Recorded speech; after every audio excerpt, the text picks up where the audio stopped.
Well, hello everybody. Welcome to Day 32, Part 3. I'm going to put an interview with our governor, Phil Murphy, governor of New Jersey, Phil Murphy, where despite being asked over and over again about scientific evidence regarding his decisions on a great many things, they are not forthcoming. So I will put scientific evidence for these things that are being asked, and you will see that they are counter to the measures that Phil Murphy is taking. So you will hear interviews from Dr. Oz, you will hear interviews from Dr. Shiva, and you will hear a MedCram video, all of which are talking about things like the benefit of sunlight, being outside, and the problems with social isolation. So we do seem to be navigating liquor stores very well, but make the decision for yourself, guys. Are we navigating this problem the right way? I don't know, but enjoy the video. Let me ask you about the specific measures you just referred to. Now, large gatherings are banned, but liquor stores are deemed an essential service. Why? On the basis of what scientific evidence did you decide that? Couple of things. One is there are liquor stores in our state that actually have a little bit too many backroom gatherings. So we had a little bit of a challenge.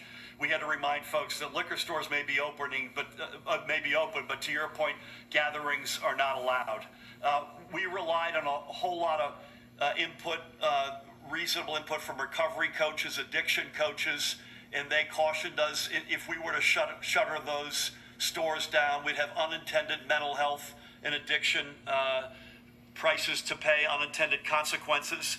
And so far, that's the route we've taken, and my guess is we'll continue to take that route. So, but you have closed church services and synagogue services and arrested people for attempting to attend them. Did anyone say that maybe practicing your faith might be important to someone's mental health?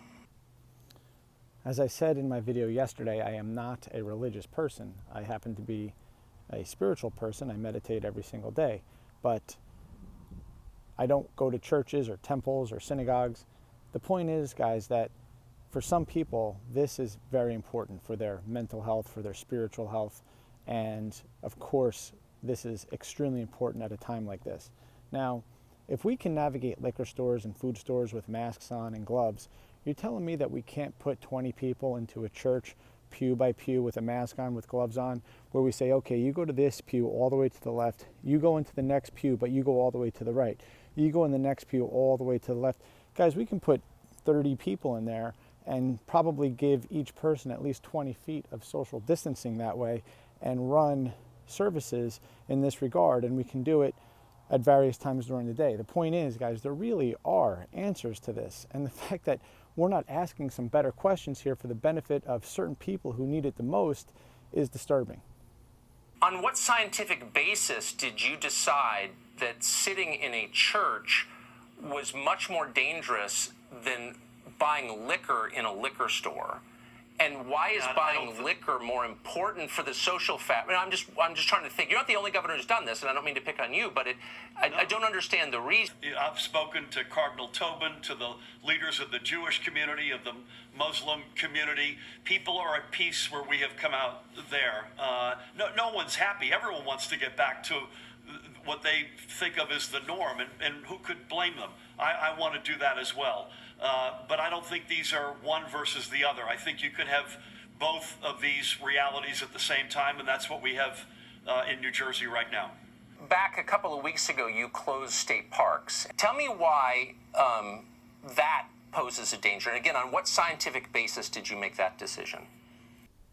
So there's a question based on what scientific evidence did you make that decision? So here's where I'm going to put the MedCram video talking about the scientific evidence of being in nature, bolstering the immune system, specifically through natural killer cells, which is a massive part of our immune system. I will put a link here where I talked in a previous video about the innate immune system. Nevertheless, please listen to the science first, and then you can listen to our governor's answer, which again is lacking any scientific evidence whatsoever.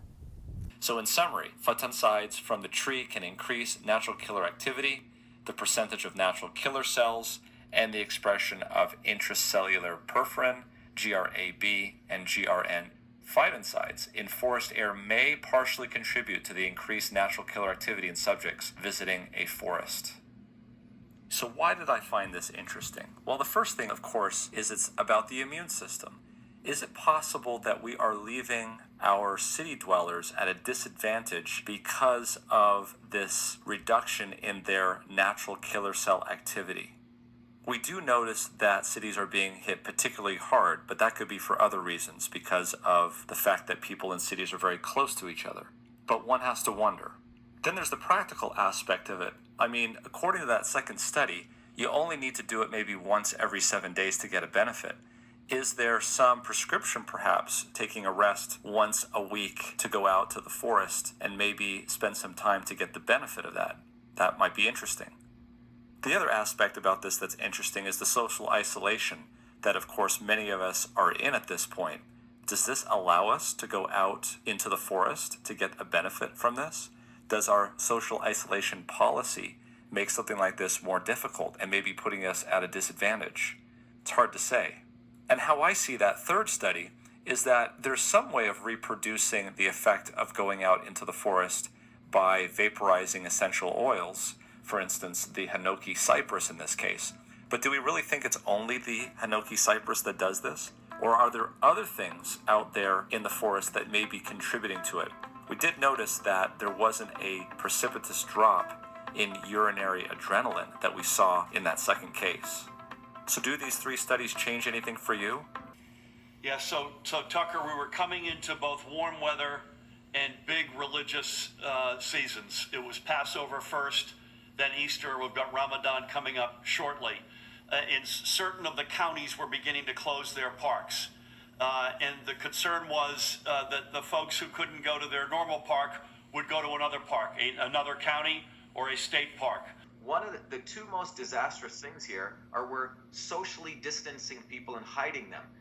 Go look at the research, a landmark study. When you isolate people, that is one of worse than the detriments from obesity, smoking, and heart disease. Social isolation actually leads to upregulation of inflammatory compounds in the body and down-regulation of antiviral compounds. So you're basically increasing the person for viral infection by the amount of stress you're causing them from social isolation.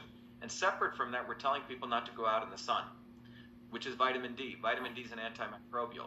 And it wasn't just a gut feel. We then surveilled the state, up and down the state on that first weekend of April where we had some good weather in New Jersey. And in fact, that was just what we saw. Lots of people congregating, lots of out-of-state license plates. So it was a step, trust me, I took no joy in taking that step. But it's one that we felt we had to take. And as I mentioned to a bunch of legislators today, it's not a life sentence.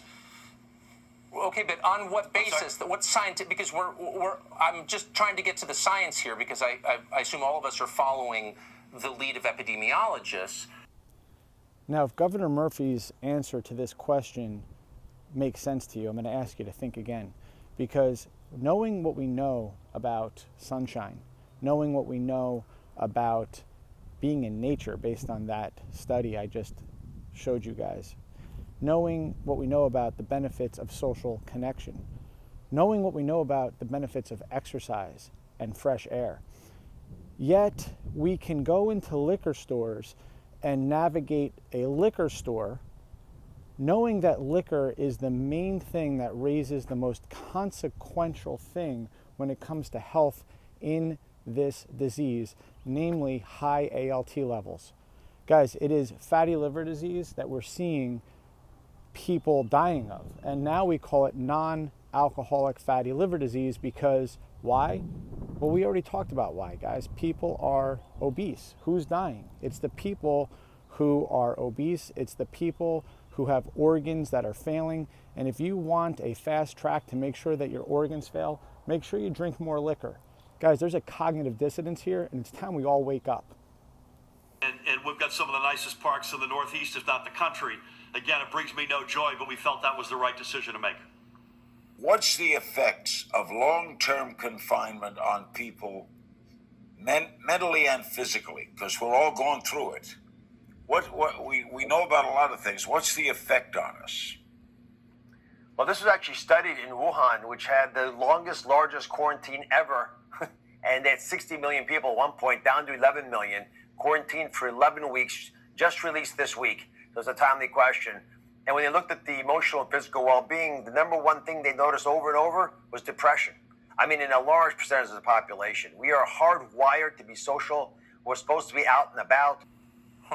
So you made that decision, and as I noted before, 15 congregants at a synagogue in New Jersey were arrested and charged for being in a synagogue together. Now, the Bill of Rights, as you well know, protects Americans' right, enshrines their right to practice their religion as they see fit and to congregate together, to assemble peacefully. By what authority did you nullify the Bill of Rights in issuing this order? How do you have the power to do that? That's above my pay grade, Tucker. So I wasn't thinking of the Bill of Rights when we did this.